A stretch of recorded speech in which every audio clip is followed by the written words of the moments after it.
Hi, my name is Bob Harris. As those of you who have been following my videos may recall, I've been stating that the locations of the bullet wounds in President Kennedy and Governor Connally are totally inconsistent with the single bullet theory shot from the 6th floor of the Texas School Book Depository.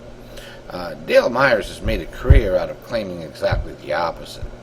In this video, we'll explore this question in detail and take a look at some of the tactics Mr. Myers uses to promote his theory. Here's the position that most critics have believed is the position that they were occupied at the time of the single bullet, with Connally directly in front of Kennedy. But that's not true. Actually, Connally's seated about 6 inches inboard and turned to his right. So it's not this, it's this. So you can see that any trajectory coming across the car this way is going to hit Connally precisely where he was hit. Now that looks pretty convincing, doesn't it? In fact, if we measure the red line depicting his bullet trajectory, it turns out to be 9 degrees, which is pretty close to the correct angle from the alleged sniper's nest in the depository.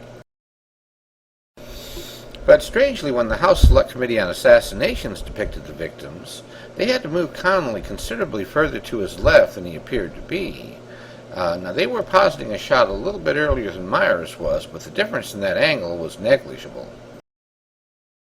So why is it that the government, using very precise measurements provided by professional surveyors, positioned Connally so much differently than Myers did? Well, the answer to that becomes apparent when we realize that Myers has jammed the two men much more closely together than they really were. Notice that he has JFK's feet right up against the back of Governor Connally's car seat. But look at the real distance between President Kennedy and Governor Connally. Look at how far apart they really were. There's no way JFK's legs could have been up against the back of Connally's car seat. What Myers did was cut the distance between President Kennedy and Governor Connally by a little over 50%. By positioning the victims so close together, Myers gets around the problem the House Select Committee had, because when he moves Connally back toward Kennedy, he automatically brings him back to the center of the seat. Also, by bringing them close together, a trajectory from the alleged sniper's nest, which was at 18 degrees, looks pretty plausible.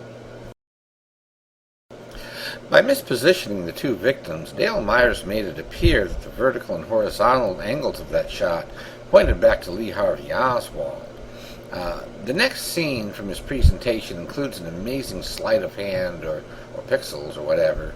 Watch closely, folks, as Mr. Myers tries to hide the evidence of his deception by slipping the victims back into a proper position. From the 6th floor window and drag it down to Connally's in-shoot wound, where he was hit on the back. That line passes right through Kennedy, exactly at the points he was wounded, but the key thing is to see that the line is straight. Okay, notice two things here. First, the car in the background are all wireframes. Also, he still has Kennedy and Connally close together, so that 18-degree bullet trajectory looks pretty reasonable. But as the car rotates, notice that something happens.